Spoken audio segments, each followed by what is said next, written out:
Class ninth Hindi. Chapter का नाम प्रेमचंद के फटे जूते। इसके लेखक का नाम है हरिशंकर परसाई। सबसे पहले हम लोग हरिशंकर परसाई के बारे में जानते हैं। हरिशंकर परसाई का जन्म सन 1922 में मध्य प्रदेश के होशंगाबाद जिले के जमानी गांव में हुआ। नागपुर विश्वविद्यालय से एमए करने के बाद कुछ दिनों तक अध्यापन किया। सन 1947 से स्वतंत्र लेखन करने लगे। जबलपुर से वसुधा नामक पत्रिका निकाली, जिसकी हिंदी संसार में काफ़ी सराहना हुई। सन 1995 में उनका निधन हो गया। हिंदी के व्यंग लेखकों में उनका नाम अग्रणी है। परसाई जी की कृतियों में हंसते हैं रोते हैं, जैसे उनके दिन फिरे, कहानी संग्रह, रानी नागफनी की कहानी, तट की खोज उपन्यास, तब की बात और थी, भूत के पांव पीछे, बेईमानी की परत, पगडंडियों का जमाना, सदाचार का तावीज, शिकायत मुझे भी है, और अंत में निबंध संग्रह, वैष्णव की फिसलन, तिरछी रेखाएं, ठिठुरता हुआ गणतंत्र, विकलांग श्रद्धा का दौर, व्यंग संग्रह उल्लेखनीय है। भारतीय जीवन के पाखंड, भ्रष्टाचार, अंतर्विरोध, बेईमानी आदि पर लिखे उनके व्यंग लेखों ने शोषण के विरुद्ध साहित्य की भूमिका का निर्वाह किया। उनका व्यंग लेखन परिवर्तन की चेतना पैदा करता है। कोरे हास्य से अलग यह व्यंग आदर्श के पक्ष में अपनी उपस्थिति दर्ज कराता है। सामाजिक, राजनीतिक और धार्मिक पाखंड पर लिखे उनके व्यंगों ने व्यंग साहित्य के मानकों का निर्माण किया। परसाई जी बोलचाल की सामान्य भाषा का प्रयोग करते हैं, किंतु संरचना के अनूठेपन के कारण उनकी भाषा की मारक क्षमता बहुत बढ़ जाती है। प्रेमचंद के फटे जूते शीर्षक निबंध से परसाई जी ने प्रेमचंद के व्यक्तित्व की सादगी के साथ एक रचनाकार की अंतर्भेदी सामाजिक दृष्टि का विवेचन करते हुए आज की दिखावे की प्रवृत्ति एवं अवसरवादिता पर व्यंग किया है। प्रेमचंद के फटे जूते। प्रेमचंद का एक चित्र मेरे सामने है।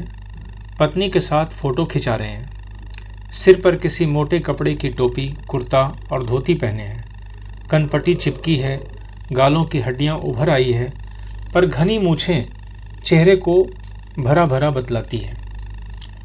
पांवों में कैनवस के जूते हैं, जिनके बंद बेतरतीब बंधे हैं। लापरवाही से उपयोग करने पर बंद के सिरों पर की लोहे की परत निकल जाती है और छेदों में बंद डालने में परेशानी होती है। तब बंद कैसे भी कस लिए जाते हैं। दाहिने पांव का जूता ठीक है, मगर बाएं जूते में बड़ा छेद हो गया है, जिसमें से अंगुली बाहर निकल आई है। मेरी दृष्टि इस जूते पर अटक गई है। सोचता हूँ, फोटो खिंचाने की अगर यह पोशाक है तो पहनने की कैसी होगी। नहीं, इस आदमी की अलग अलग पोशाकें नहीं होंगी। इसमें पोशाकें बदलने का गुण नहीं है। यह जैसा है वैसा ही फोटो में खिंच जाता है। मैं चेहरे की तरफ देखता हूँ। क्या तुम्हें मालूम है, मेरे साहित्यिक पुरखे की तुम्हारा जूता फट गया और अंगुली बाहर दिख रही है। क्या तुम्हें इसका जरा भी एहसास नहीं है? जरा लज्जा, संकोच या झेप नहीं है? क्या तुम इतना भी नहीं जानते कि धोती को थोड़ा नीचे खींच लेने से अंगुली ढक सकती है? मगर फिर भी तुम्हारे चेहरे पर बड़ी बेपरवाही, बड़ा विश्वास है। फोटोग्राफर ने जब रेडी प्लीज कहा होगा, तब परंपरा के अनुसार तुमने मुस्कान लाने की कोशिश की होगी। दर्द के गहरे कुएं के तल में कहीं पड़ी मुस्कान को धीरे धीरे खींच कर ऊपर निकाल रहे होंगे कि बीच में ही क्लिक करके फोटोग्राफर ने थैंक यू कह दिया होगा। विचित्र है यह अधूरी मुस्कान। यह मुस्कान नहीं, उसमें उपहास है, व्यंग है। यह कैसा आदमी है जो खुद तो फटे जूते पहने फोटो खिंचा रहा है, पर किसी पर हंस भी रहा है। फोटो ही खिंचाना था तो ठीक जूते पहन लेते या न खिंचाते। फोटो न खिंचाने से क्या बिगड़ता था? शायद पत्नी का आग्रह रहा हो और तुम अच्छा चल भाई कहकर बैठ गए होंगे। मगर यह कितनी बड़ी ट्रेजेडी है कि आदमी के पास फोटो खिंचाने का भी जूता न हो। मैं तुम्हारी यह फोटो देखते देखते तुम्हारे क्लेश को अपने भीतर महसूस करके जैसे रो पड़ना चाहता हूँ। मगर तुम्हारी आंखों का यह तीखा दर्द भरा व्यंग मुझे एकदम रोक देता है। तुम फोटो का महत्व नहीं समझते। समझते होते तो किसी से फोटो खिंचाने के लिए जूते मांग लेते। लोग तो मांग के कोर्ट से वर विदाई करते हैं और मांगे की मोटर से बारात निकालते हैं। फोटो खिंचाने के लिए तो बीवी तक मांग ली जाती है। तुमसे जूते ही मांगते नहीं बने। तुम फोटो का महत्व नहीं जानते। लोग तो इत्र चौपड़ कर फोटो खिंचाते हैं जिससे फोटो में खुशबू आ जाए। गंदे से गंदे आदमी की फोटो भी खुशबू देती है। टोपी 8 आने में मिल जाती है और जूते उस जमाने में भी 5 रुपये से कम में क्या मिलते होंगे। जूता हमेशा टोपी से कीमती रहा है। अब तो जूते की कीमत और बढ़ गई है और एक जूते पर 25 टोपियां न्यौछावर होती हैं। तुम भी जूते और टोपी के आनुपातिक मूल्य के मारे हुए थे। यह विडंबना मुझे इतनी तीव्रता से पहले कभी नहीं चुभी जितनी आज चुभ रही है। जब मैं तुम्हारा फटा जूता देख रहा हूं, तुम महान कथाकार, उपन्यास सम्राट, युग प्रवर्तक, जाने क्या क्या कहलाते थे, मगर फोटो में भी तुम्हारा जूता फटा हुआ है। मेरा जूता भी कोई अच्छा नहीं है। यूं ऊपर से अच्छा दिखता है, अंगुली बाहर नहीं निकलती, पर अंगूठे के नीचे तला फट गया है। अंगूठा जमीन से घिसता है और पैनी मिट्टी पर कभी रगड़ खाकर लहूलुहान भी हो जाता है। पूरा तला गिर जाएगा, पूरा पंजा छिल जाएगा, मगर अंगुली बाहर नहीं दिखेगी। तुम्हारी अंगुली दिखती है पर पांव सुरक्षित है। मेरी अंगुली ढकी है पर पंजा नीचे घिस रहा है। तुम पर्दे का महत्व ही नहीं जानते। हम पर्दे पर कुर्बान हो रहे हैं। तुम फटा जूता बड़े ठाठ से पहने हो। मैं ऐसे नहीं पहन सकता। फोटो तो जिंदगी भर इस तरह नहीं खिंचाऊं, चाहे कोई जीवनी बिना फोटो के ही छाप दे। तुम्हारी यह व्यंग मुस्कान मेरे हौसले पस्त कर देती है। क्या मतलब है इसका?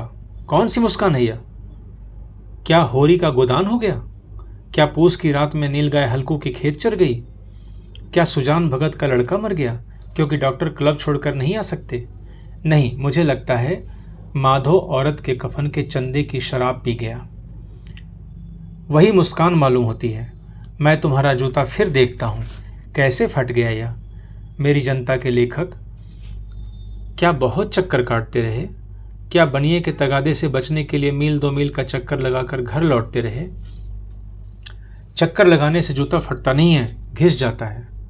कुंभन दास का जूता भी फतेहपुर सिकरी जाने आने में घिस गया था। उसे बड़ा पछतावा हुआ। उसने कहा, आवत जात पन्हैया, घिस गई बिसर गयो हरि नाम। और ऐसे बुलाकर देने वालों के लिए क्या कहा था? जिनके देखे दुख उपजत है, तिनको करबो परे सलाम। चलने से जूता घिसता है, फटता नहीं। तुम्हारा जूता कैसे फट गया? मुझे लगता है तुम किसी सख्त चीज को ठोकर मारते रहे हो। कोई चीज जो परत दर परत सदियों से जम गई है, उसे शायद तुमने ठोकर मार मार कर अपना जूता फाड़ लिया। कोई टीला जो रास्ते पर खड़ा हो गया था, उस पर तुमने अपना जूता आजमाया। तुम उसे बचाकर उसके बगल से भी तो निकल सकते थे। टीलों से समझौता भी तो हो जाता है। सभी नदियां पहाड़ थोड़े ही फोड़ती है। कोई रास्ता बदलकर घूम कर भी तो चली जाती है। तुम समझौता कर नहीं सके। क्या तुम्हारी भी वही कमजोरी थी जो होरी को ले डूबी? वही नेम धर्म वाली कमजोरी। नेम धर्म उसकी भी जंजीर थी। मगर तुम जिस तरह मुस्कुरा रहे हो, उससे लगता है कि शायद नेम धर्म तुम्हारा बंधन नहीं था, तुम्हारी मुक्ति थी।